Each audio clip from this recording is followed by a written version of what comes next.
একটা বাস্তব মানে যে কোনো দেখা একটা অভিজ্ঞতা শেয়ার করি। একেবারে রিয়েল ঘটনা দিয়ে শুরু করতে চাই। ঘটনা হচ্ছে যে আমরা টিনেজ এইজে আমরা যে ভুলগুলা করি বা আমাদের আশেপাশের মানুষগুলা যে ভুলগুলা করে সাধারণত, এবং মোবাইল ফোনের যে আমাদের স্টুডেন্টরা কিভাবে মোবাইল ফোন ব্যবহার করে, যা এটা কিভাবে আমাদের লাইফে ব্যাড ইফেক্ট পড়ে।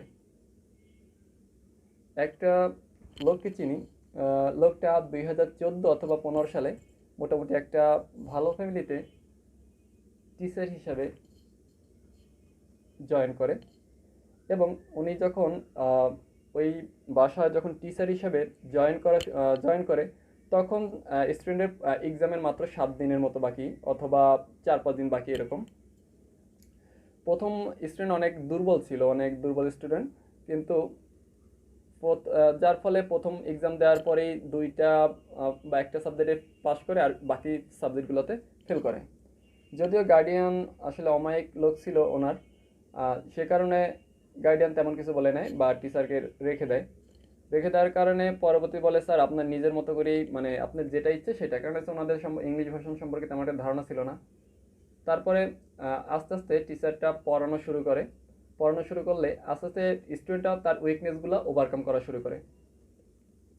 এক সময় প্রথম এক্সাম ইংলিশ ভার্সনে বারবার এক্সাম হয়, তো হয়তো প্রথম এক্সামে হয়তো একটা সাবজেক্টে পাস করছিল, পরবর্তীতে দেখা গেল একটা দুইটা সাবজেক্টে ফেল করে কিন্তু বাকি সাবজেক্টগুলোতে পাস করে। এরকম করতে করতে একটা সময় আসলে বছর ঘুরতে না ঘুরতেই এই স্টুডেন্টেই প্রত্যেক প্রত্যেকটা সাবজেক্টে প্রায় 80+ মার্কস পাওয়া শুরু করলো। এবং কিছু কিছু এবং এমন একটা হয়েছে, টিচারের মোটামুটি একটা এক্সপিরিয়েন্স চলে আসলো, কারণ সেও প্রথম ইংলিশ মিডিয়ামে স্টুডেন্ট, ইংলিশ ভার্সনে স্টুডেন্ট পড়ানো শুরু করে। এবং পরে যখন শুরু করলো পড়ানোটা, তার প্রতি বছর যাচ্ছে এরকম করে, প্রতি প্রতি বছর স্টুডেন্ট খুব ভালো করতেছে। তো গার্ডিয়ানেরও মোটামুটি একটা স্টুডেন্টের টিচারের উপর একটা বিশ্বাস চলে আসলো। তো গার্ডিয়ান কখনোই হস্তক্ষেপ করে না টিচারের মানে স্বাধীনতায়, যে কিভাবে স্যার আপনি এইভাবে পড়াবেন। যে সাধারণত আমাদের যে গার্ডিয়ানগুলো দেখা যায় যে তারা কি করে, যে স্যার এরকম পড়াবেন না, এরকম, সে কিছু বুঝুক আর না বুঝুক, তারপর স্যারকে একটা মোটামুটি একটা ইন্ডিকেশন বা নির্দেশনা দিয়ে থাকে, যে চিন্তা করে যে হ্যাঁ আমি মোটামুটি বুঝি যে স্যার এটা বুঝতে পারে। যাই হোক, সেটা কোনো কথা না। কথা হচ্ছে যে যখন আস্তে আস্তে স্টুডেন্টটা এমন সময় গেল যে আহ, সে প্রত্যেকটা সাবজেক্টে ভালো করতেছে, যদি একটি বাংলায় উইক ছিল, বেশ কয়েকবার এর মাঝে বাংলায় ফেল করছে। ফেল করার কিন্তু তারপরে এমন একটা হয়েছে যে তার মোটামুটি সামনে যে বোর্ড পরীক্ষাগুলো ছিল, এক বোর্ড পরীক্ষায় শুধুমাত্র বাংলা A+ ছাড়া বাকি সবগুলো সাবজেক্টে A+, এবং ম্যাথে 100-এ 100, এবং প্রায় চার মনে হয় পাঁচটা সাবজেক্ট, পাঁচটা বা ছয়টা সাবজেক্ট ছিল। ছয়টা সাবজেক্টের ভিতরে পাঁচটা সাবজেক্টে 90+ মার্কস। এবং এমন সাবজেক্ট ছিল যে 100-এ 100 ছিল ম্যাথের ভিতরে, এবং অন্যান্য সাবজেক্ট 98-97 এরকম বোর্ড এক্সামে। সো এরপর একটা বোর্ড এক্সাম শেষ হলো, পরবর্তীতে আরও 1 বছর গেল, ওই টিচারই মোটামুটি রেগুলার কন্টিনিউ করতেছে। করার পরে আহ, তার অন্য একটা আরও একটা বোর্ড এক্সাম চলে আসলো। সো এই ধারাবাহিকতা সে ওই বোর্ড এক্সামেও মোটামুটি A+ পেল। প্রথমটা A+ না পেলেও ওই একটা সাবজেক্ট A+ আসে না, কিন্তু পরেরটায় সব সাবজেক্টগুলোই A+। সো তারপরে আসল ঘটনাটা শুরু এখান থেকেই। এর মাঝে একটু করোনা চলে আসলো, এবং করোনা আসার কারণে তার অনলাইনে ক্লাস করার জন্য তার হাতে একটা মোটামুটি স্মার্টফোন চলে আসলো। স্মার্টফোন চলে আসার পরেই মোটামুটি সবাই নতুন দুনিয়া, নতুন করে যে এটা করে স্টুডেন্টের, সবসময় স্মার্টফোন স্টুডেন্টের কাছেই থাকে। সো তেমন কিছু হলো না, মোটামুটি চালাচ্ছে। এক সময় টিচারেরও স্টুডেন্টশিপ শেষ, না ইউনিভার্সিটি লাইফ শেষ। সো টিচার চিন্তা করলো যে আমাকেও তো আসলে জায়গাটা লেফট করতে হবে, মানে চলে যেতে হবে। সো সেই কারণে টিচারটাও চলে গেল আসলে। এতদিন বিশেষ করে তার স্টুডেন্টশিপ শেষ হওয়ার পরেও কিছুদিন ছিল মাত্র, তার সামনে যে বোর্ড এক্সাম ছিল স্টুডেন্টের, এই জন্য ছিল কারণ হচ্ছে এমন একটা সিচুয়েশন যেখানে টিচার চাচ্ছিল যে আমি এমন একটা স্টুডেন্ট তৈরি করব যে স্টুডেন্টটা যাতে আমি সারা জীবন বলতে পারি যে আমার একটা স্টুডেন্ট ছিল, যে আমি এই স্টুডেন্টটা পড়াইছিলাম, আমার স্টুডেন্ট ডক্টর হয়েছে বা ইঞ্জিনিয়ার হয়েছে, এই কারণে, শুধু এই একটা কারণে। আর টিচারটা মাঝে মাঝে এমনই মানে ভালো ভালো টিউশন অফার পাচ্ছে, তারপরও শুধুমাত্র স্টুডেন্টটা ভালো লাগার কারণে বা পড়ানো, এমন একটা সিচুয়েশন হয়েছে যে যেভাবেই স্টুডেন্টটাকে বোঝানো হয় ঠিক সে সেভাবেই বুঝে। এমনকি স্টুডেন্ট তার কথাই শোনে।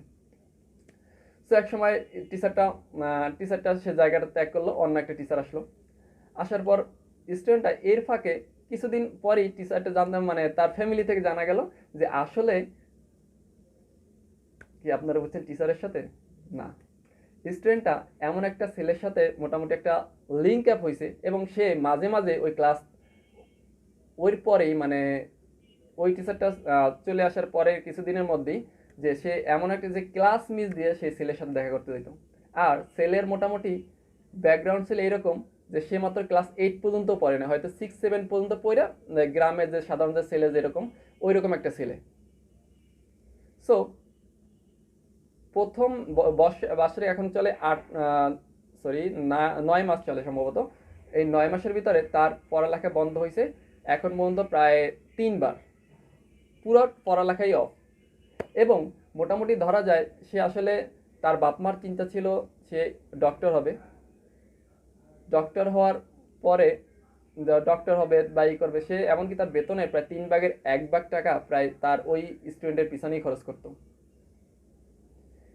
আর সবচেয়ে মজার কথা হচ্ছে যে একটু আগে বললাম যে স্টুডেন্ট এমন একটা লোককে পছন্দ করছে, যে এমন একটা ছেলেকে, ওর সে ছেলে মাত্র 8 পাস এবং সে একজন টিকটকার মোটামুটি এই ধরনের। এবং তাদের চিন্তাই হচ্ছে, তারা এখনো জানে না, সে জানে যে স্টুডেন্ট ক্লাস 10-এ পরীক্ষা দিলে মানে তার এক্সাম শেষ হবে দিবে বা এরকম, যে পরীক্ষা দিলে তারা তার স্টুডেন্টকে প্রাইমারি স্কুলে টিচার হিসাবে নেবে। তারা এখনো জানে না যে আসলে প্রাইমারি স্কুলে টিচার হতে কি লাগে, মানে কতটুকু পর্যন্ত পড়ালেখা লাগে, মানে এইরকম একটা ফ্যামিলির সাথে সে অলরেডি ইনভলভ হয়ে গেছে।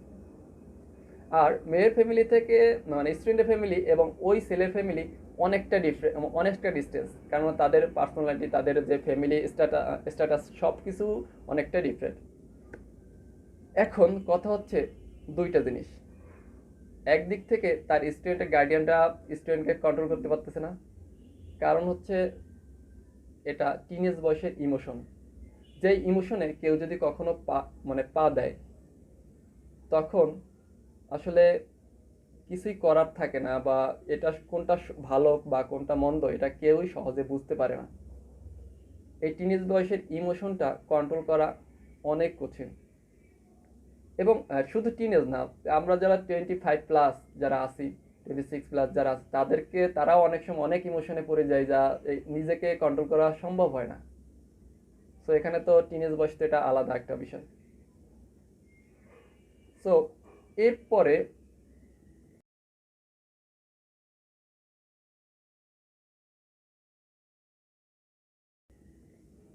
তাহলে এখান থেকে আমরা মোটামুটি একটা জিনিস বুঝলাম, যে আমাদের টিনেজ বয়সে যখন ছেলে মেয়েদের মোবাইল ফোন হাতে দিই, তখন অবশ্যই